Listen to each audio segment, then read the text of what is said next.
I'll first say, because you asked for vignettes, I had the joy of working with your dad to help be part of a team to create the low-income housing tax credit. Yeah. As part of the '86 Tax Act, I have my signed football card from your dad back in my office. The tax credit remains today the most effective affordable housing program in America. It's reported that your father's first break with the Bush administration was to fight for the continuation of that. So it's a living legacy.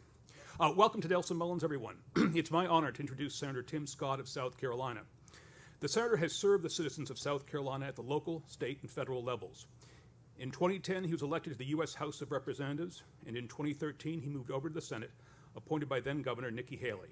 He was elected to the Senate in 2014 and was reelected again last year. I hope he likes campaigning. He also is not shy about hard work. He's a member of 5 committees: Banking, Housing, and Urban Affairs, where he chairs Housing, Transportation, and Urban Development; Finance, where he chairs Fiscal Responsibility and Economic Growth; Health, Education, Labor, and Pensions; Small Business, and Special Aging.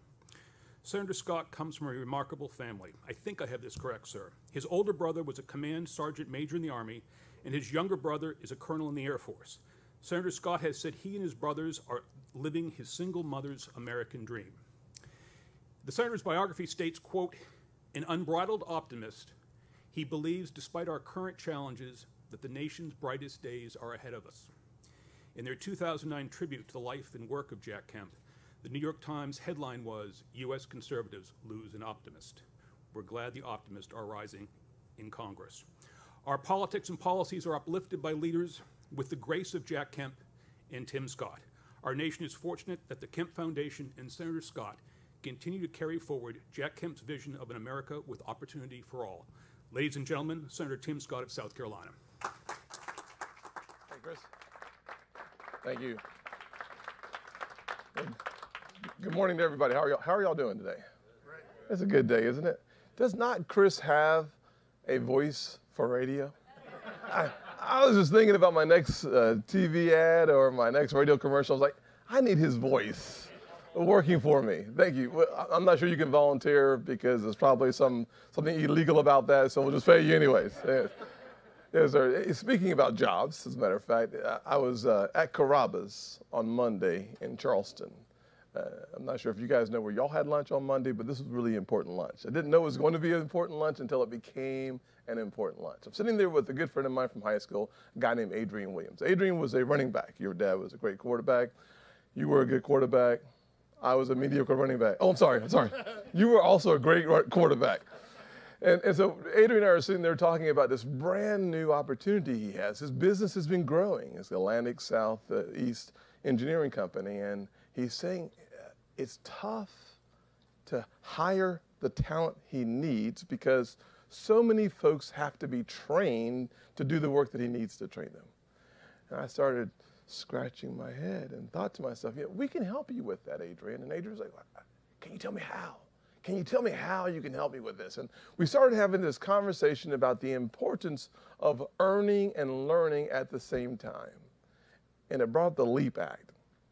Cory Booker and myself have worked hard on creating a tax credit to help employers hire employees who need a little training to become profitable for the company. And there I sat at Carrabba's having a real conversation with a real business owner who says it's critically important that he finds a way to subsidize the hiring of new employees because it's so hard to do so. In South Carolina, there are 64,000 jobs that are open today. Across our country, more than 6 million jobs go unfilled. Not because you need a college education, because 75% of those jobs do not require a college education. You need someone who's willing to take a chance on that person. Someone who has the patience, the perseverance, and the margin in their profit to invest in the next wave of workers. Our tax credit, the LEAP Act, could provide a part of the bridge to the other side so that 6 million more Americans can find themselves employed. And if we were able to do that, I think we'd start seeing the long-term unemployment numbers nearing 2 million today fall through the floor. It would be an amazing transformation of the landscape of who we are as a nation if we had the opportunity to reinvest our resources in a way that produces the outcomes that we all know are in our best interest. The same is true when you think about the rebuilding, the reconstruction of neighborhoods and communities. I was thinking over the weekend, thank you, I was reading The Economist magazine, which I'm not here to sell Economist, but I was reading The Economist magazine, and there was an article on how to help places hurt by globalization. And it started talking about the EIG, a nonprofit organization that's done a really good job of solidifying the statistical information necessary to come to the conclusion that sometimes government's best intentions don't go far enough. Sometimes you have to encourage investment by small and large employers, folks who have capital to reinvest in communities. And I said, this sounds a lot like the Investing in Opportunity Act. And then they said there was legislation being championed by folks in Congress. They didn't mention anybody in that article, by the way. But again, I thought it was funny too. Thank you very much for standing and laughing. This is good. So Cory Booker and I have been working on the Investing in Opportunity Act as a way to attract capital back into some of the distressed communities around the country. Our unemployment rate in the African American community is almost 8%. The poverty rate in this country is around 15%, but in minority communities, it's almost twice as high, 28%. If there was a way for us to attract capital back into some of the communities at risk, and the price for that capital coming back into those communities and taking a long-term chance that they can create value that has a strong ROI, the price of that is simply deferring your capital gains tax for about 7 years so that you have the chance to make a long-term investment. Wouldn't it be worth it?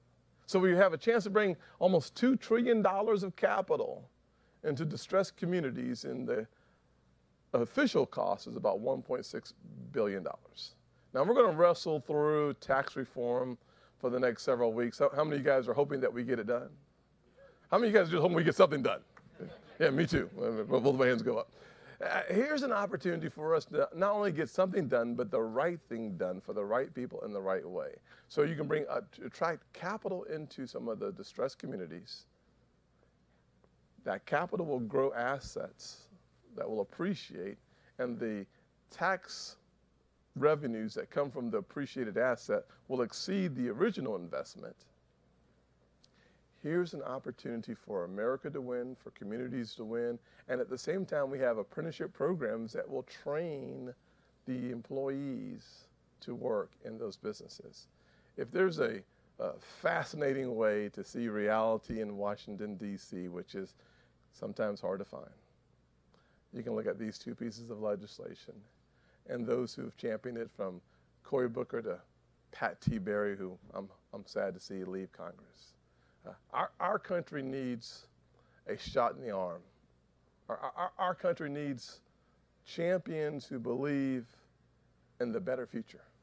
I'm thankful that the Kemp Foundation represents an oasis of opportunity and encouragement and enthusiasm for those of us who are in the grind. Thank you for your hard work and dedication to this cause. God bless your work. Thanks, Tim. Thank you, buddy. Appreciate it.